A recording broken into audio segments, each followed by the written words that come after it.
Cuba వేగుచుక్క విప్లవ సారథి 20వ శతాబ్దపు మహాయోధుడు Fidel Castro రూజ్ అస్తమించారు. Batista నియంతల ఏలుబడిలో కొన్నేళ్లు మగ్గిన క్యూబాను దాస్య శృంఖలాల నుంచి విముక్తం చేసి 5 దశాబ్దాల పాటు దేశాన్ని ముందుండి నడిపించిన కాస్ట్రో తిరిగి రాని లోకాలకు వెళ్లిపోయారు. క్యూబా కన్న ధీరోదాత్తుడికి నివాళిగా 9 రోజులు సంతాప దినాలు ప్రకటించిన ఆ దేశ ప్రభుత్వం డిసెంబర్ 4న క్యూబా స్వేచ్ఛ కోసం కాస్ట్రో అనితర సాధ్యమైన విప్లవాన్ని ప్రారంభించిన శాంటియాగోలో ఆయన అంత్యక్రియలు నిర్వహించనున్నట్లు ప్రకటించింది. ప్రపంచంలో ఓ చిన్న దేశంగా ఉన్న క్యూబా పేరు వింటే చాలు ముందుగా గుర్తొచ్చే పేరు ఫిడెల్ కాస్ట్రో. క్యూబాకు పర్యాయ పదమా అన్నంత గుర్తింపు పొందిన విప్లవ మహాయోధుడు 90 ఏళ్ల కాస్ట్రో తుదిశ్వాస విడిచారు. కాస్ట్రో మృతి చెందినట్లు ఆ దేశ అధ్యక్షుడు రౌల్ కాస్ట్రో క్యూబా టీవీ ద్వారా అధికారికంగా ప్రకటించారు.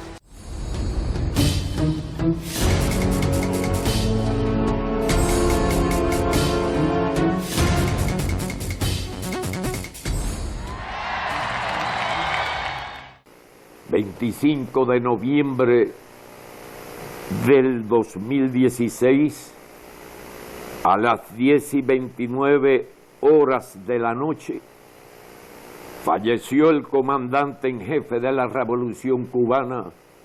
క్యూబాలోని మయారి పట్టణానికి సమీపంలోని బిరాన్ అనే గ్రామంలో 1926లో జన్మించిన ఫిడెల్ కాస్ట్రో 1947లో క్యూబన్ పీపుల్స్ పార్టీలో చేరారు. 1950లో హవానా విశ్వవిద్యాలయం నుంచి న్యాయశాస్త్రంలో పట్టా పొంది న్యాయవాదిగా ప్రాక్టీస్ ప్రారంభించారు. 1952లో క్యూబా ప్రతినిధుల సభకు జరిగే ఎన్నికల్లో కాస్ట్రో పోటీకి దిగారు. అదే సమయంలో బటిస్టా సైనిక కుట్రతో అధికారాన్ని చేజిక్కించుకొని రాజ్యాంగాన్ని ధిక్కరించిన నియంతృత్వ పాలనకు తెరలేపారు. బటిస్టా ప్రభుత్వానికి వ్యతిరేకంగా పోరాటం సాగించిన కాస్ట్రో ప్రజా విప్లవానికి నేతృత్వం వహించారు. ఫలితంగా బటిస్టా ప్రభుత్వం ఆయన్ను జైల్లో బంధించింది. తప్పని పరిస్థితుల్లో 1955లో జైలు నుంచి కాస్ట్రోను విడుదల చేసింది. మళ్లీ బటిస్టా ప్రభుత్వంపై తిరుగుబాటుకు నాయకత్వం వహించిన కాస్ట్రో ఇతర దేశాల్లోని విప్లవ మద్దతుదారులతో కలిసి సాయుధ పోరాటాన్ని ముందుకు నడిపారు. యువ తరంగం చెగువేరా సహకారంతో పోరాటం నడిపిన ఆయన అనేక అవాంతరాల్ని దాటుకుంటూ విప్లవం దిశగా ముందుకు సాగారు. 1959 జనవరి 1న క్యూబాకు బటిస్టా పాలన నుంచి విముక్తి ప్రసాదించి విజయం సాధించారు.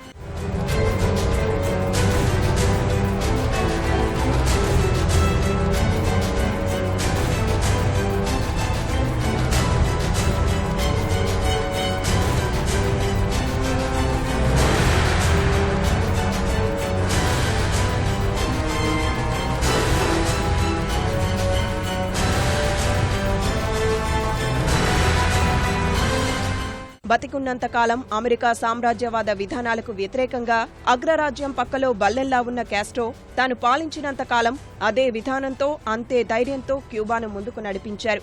అందుకే అమెరికా CIA కాస్ట్రోను హత్య చేయడానికి మొత్తం 630 సార్లకు పైగా ప్రయత్నించినా ఆయన మృత్యుంజయుడుగా నిలిచారని చెబుతారు.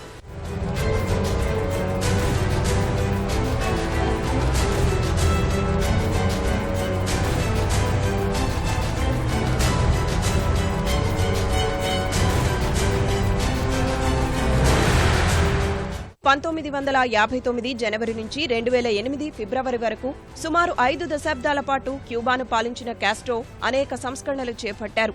నిరక్షరాస్యత, జాత్యహంకారాన్ని రూపుమాపిన ఫిడెల్ కాస్ట్రో సుదీర్ఘ పాలనలో ప్రజారోగ్యానికి పెద్దపీట వేశారు. అమెరికాకు బెదరకుండా రష్యా సహకారంతో దేశ భద్రతను పటిష్టం చేశారు. 8 ఏళ్ల క్రితం అధ్యక్ష బాధ్యతల నుంచి తప్పుకొని తమ్ముడు రౌల్ కాస్ట్రోకు ఆ బాధ్యతలు అప్పగించారు. కొంతకాలంగా అనారోగ్యం, వృద్ధాప్యంలో వచ్చే సమస్యలతో బాధపడుతున్న కాస్ట్రో చివరి వరకు క్యూబా పయనానికి సూచనలు చేస్తూనే ఉన్నారు. క్యూబా విప్లవ సారథిగా, మహాయోధుడిగా ప్రపంచం దృష్టిని తన వైపు తిప్పుకున్న ఫిడెల్ కాస్ట్రో విప్లవ పోరాట సారథిగా, అరుణ తారగా క్యూబన్లు, వామపక్ష, ప్రగతిశీలవాదుల గుండెల్లో కలకాలం నిలిచిపోతారు.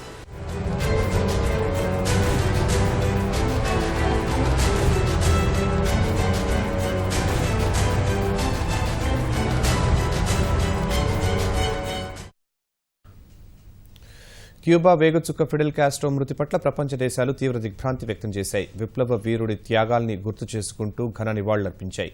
కాస్ట్రో 20వ శతాబ్దపు దిగ్గజ వ్యక్తుల్లో ఒకరని ప్రధాని నరేంద్ర మోదీ కొనియాడారు. ఆయన ఆత్మకు శాంతి చేకూరాలని ప్రార్థించిన మోదీ విషాద సమయంలో క్యూబా ప్రభుత్వానికి, ప్రజలకు భారత్ అండగా ఉందని చెప్పారు. ఓ గొప్ప మిత్రుడిని కోల్పోవడం పట్ల భారత్ దుఃఖిస్తోందని ట్విట్టర్లో వ్యాఖ్యానించారు.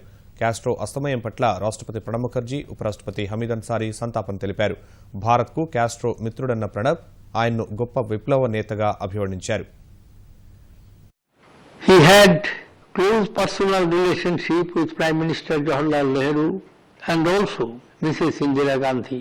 As leaders of the non-aligned movement, Fidel Castro made immense contribution and worked with India side by side since the success of his revolution in Cuba in 1959. He will be remembered by the world for many, many years, and his physical absence will be felt in the years to come. I pay my most respectful homage to this great revolutionary leader and human being.